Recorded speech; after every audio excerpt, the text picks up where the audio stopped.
Assalamualaikum dan selamat datang di channel Muhammad Rizky Ananda. Udah lama Rizky nggak menyapa teman-teman lewat YouTube. Udah lama banget nggak ngupload video. Terakhir paling tentang ini ya, klarifikasi kenapa nggak pulang. Penting banget. Dan jangan lupa teman-teman untuk di subscribe dulu buat yang teman-teman yang belum. Terus juga di like kalau teman-teman punya saran atau apapun itu bisa tinggalkan di kolom komentar. Dan kalau teman-teman ngerasa video ini bermanfaat nanti bisa di share. Nah teman-teman, kali ini Rizky pengen ngebagiin pengalaman pribadi Rizky tentang vaksin di Malaysia. Gimana sih vaksin di Malaysia, ya kan? Kalau di Indonesia mungkin Rizky nggak terlalu ngikutin, tapi karena Rizky ada di sini, ada di Malaysia sejak 2020 Maret ya, nggak pulang-pulang. Jadi alhamdulillah pemerintah Malaysia juga memberikan vaksin ini secara percuma, tidak hanya untuk warga negaranya saja, tapi juga untuk warga negara asing yang berada di Malaysia. Dan terima kasih banget pemerintah Malaysia dan juga Kementerian Kesehatan Malaysia. Terima kasih banget. Nah, suntikan pertama pada 29 Juni 2021. Ya, 29 Juni 2021 yang berlokasi di PPV atau Pusat Pemberian Vaksin WTC di Kuala Lumpur. Nah, sebenarnya banyak PPV yang tersebar di seluruh Malaysia, terutama saat sekarang Malaysia juga giat banget menambah PPV-nya untuk mencapai targetnya kalau nggak salah hingga akhir tahun 2021 ini 80% penduduknya harus sudah divaksinasi. Nah, berita baiknya juga adalah pemerintah Malaysia memangkas jarak antara suntikan dosis pertama dengan dosis kedua, dipangkas menjadi 9 minggu saja. Dari 12 minggu harus nunggu, akhirnya jadi 9 minggu. Nah teman-teman, cara dapatin vaksin itu pertama kita harus daftar. Nah, kita daftarnya itu bisa lewat 3 jalur. Jalur pertama adalah melalui website vaksin covid.gov.my, atau ya kalau nggak salah nanti Rizky akan taruh di sini nih. Ya, yoi. Terus bisa melalui aplikasi My Sejahtera, aplikasi yang emang dirancang khusus untuk ini nih, kelihatan nggak sih? Nah, ya. Aplikasi yang dirancang khusus untuk melacak bukan individu sih sebenarnya, melacak COVID-19 di Malaysia. Salah satu caranya adalah melalui aplikasi ini. Karena setiap individu atau setiap orang yang datang ke satu premis atau satu toko harus nge-scan dia. Nah, harus nge-scan. Set. Nah, di sini tertulis juga ada low risk no symptom. Artinya resiko rendah dan tidak ada simptom. Jadi kalau misalnya high risk, benar-benar ini individu yang high risk ini nggak boleh masuk ke mana-mana pun premis ataupun kemana-mana pun toko. Nah, di sini juga kita bisa mendaftar vaksin. Nah, Rizky waktu itu daftarnya sempat dari sini, kelihatan kan? Nah, di sini ada kelihatan, wah, ada nomor paspor. Nah, Rizky pertama kali daftar itu adalah 3 Maret. Ya, kemudian diverifikasi dulu data-datanya. Itu baru terverifikasi pada 29 Juni. Nah, artinya dari Maret, April, Jun. Ya, harus nunggu 3 bulan baru dapat first dose appointment atau jadwal suntikan dosis pertama. Nah, alhamdulillah pada 29 Juni itu Rizky langsung ke lokasi. Jadwalnya itu jam 6.30, tapi Rizky pengen antisipasi, jadi Rizky datang lebih awal 1 jam. Mereka tetap akan ngelayani. Proses flow-nya adalah pertama counter registrasi.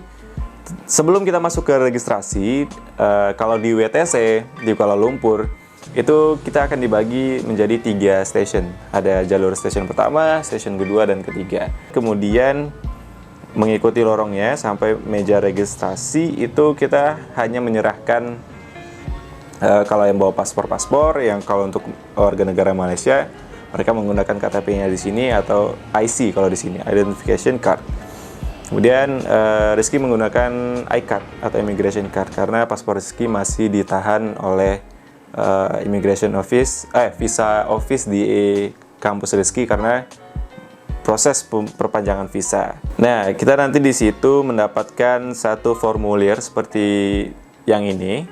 Formulir ini nanti diisinya ada medical history, menanyakan apakah teman-teman ada gejala-gejala ataupun simptom sebelum ini atau baru-baru ini. Nah, nanti di sana di checklist, kalau ada yes, kalau enggak no. Nah, di sana ada beberapa pernyataan. Apakah teman-teman bersedia untuk mendapatkan vaksin COVID-19 AstraZeneca atau enggak. Nah, di situ kita harus menandatanganinya. Ya, saya Muhammad Rizky Ananda dengan nomor paspor segini, agree. Nah, dilingkarin tuh. Habis itu ditandatangan deh. Nah, setelah itu ya kita masuk ke konsultasi. Nah, konsultasi ini tahapan di mana teman-teman akan bertemu dengan dengan seorang dokter nantinya yang menanyakan kembali apakah ada simptom, ada gejala atau apa, atau merasakan lagi sakit apa gitu kan, nanti bisa dikonsultasikan. Kalau Rizky waktu itu bilang alhamdulillah nggak ada apa-apa, jadi cuman diingatkan aja banyak-banyak istirahat beberapa hari setelah divaksin. Atau kalau ada gejala ataupun side effect atau efek samping, nanti minum paracetamol aja dengan dan asupan yang baik juga. Dari consultation inilah tahapan yang paling utama, yaitu divaksin. Nah, divaksin ini kita ngantrinya nggak terlalu lama, mungkin kurang dari 10 menit. Kita didudukkan berbaris, tidak berdiri ya, nunggunya duduk, alhamdulillah.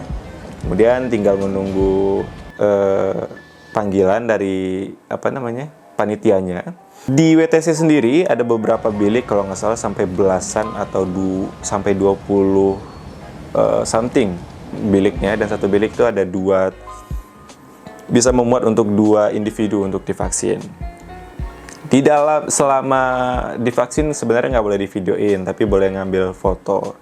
Beberapa ada yang beruntung sih dapat ngambil video, dan karena aku sedikit taat jadi aku ngambilnya foto. Nanti aku taruh di sini, aku liatin. Nah, setelah itu flow-nya adalah observation, di mana setelah vaksin kamu akan menunggu di satu ruang tunggu yang cukup besar untuk memuat beberapa orang. Di sana diwajibkan nunggu sekitar 10-20 menit untuk melihat adakah reaksi langsung setelah vaksin. Jadi mungkin di 10-20 menit ada gejala yang tidak normal, bisa langsung ditangani. Udah nunggu 10-20 menit, kelar isi surveinya apakah ada simptom apa enggak. Kalau enggak ya udah kembali pulang, istirahat. Itulah tahapan-tahapan mendapatkan vaksinnya. Ngomongin efek samping, pasti vaksin AstraZeneca buat beberapa orang mengerikan karena kasus-kasusnya, ya kan? Yang Rizky rasain demam, sakit kepala,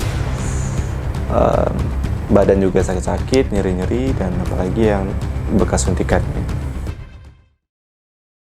Tapi alhamdulillah Rizky ngerasain itu cuma 2 hari. Jadi efek sampingnya nggak langsung Rizky rasain, karena di 2 jam pertama, 3 jam pertama, 6 jam pertama Rizky nggak ngerasain efek samping. Baru berasa efek samping ketika Rizky tidur, berasa demam. Ya, tapi sebelumnya Rizky udah ngambil paracetamol sebelum tidur. Nah, berasa demam. Jadi selama tidur kebangun 5-6 kali. Ya, namanya juga lagi sakit, ya kan, demam, suka kebangun nggak jelas. Kemudian walaupun udah ambil paracetamol tapi nggak begitu mengurangin sakitnya ya. Nah, kemudian bangun dan sarapan wajib banget, karena habis itu langsung ambil paracetamol lagi karena pengen ngurangin sakitnya gitu kan, atau nurunin demamnya.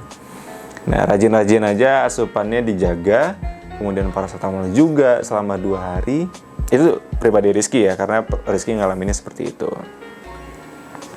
Nah, ngomongin efek samping, pasti ini tergantung individunya. Pasti individunya, beda-beda individu, beda-beda efek samping yang dirasakan. Jadi nggak ada, kalau Rizky nggak ngerasain yang namanya mual, yang namanya letih, lesu nggak, tapi badan doang yang sakit. Tapi semangatnya tetap ada tuh guys. Vaksin itu aman, jadi teman-teman jangan takut untuk divaksin. Untuk masa depan kita yang jauh lebih baik dengan vaksin. Oke, itu aja dari Rizky dulu untuk video kali ini. Sampai jumpa di video selanjutnya. Bye-bye.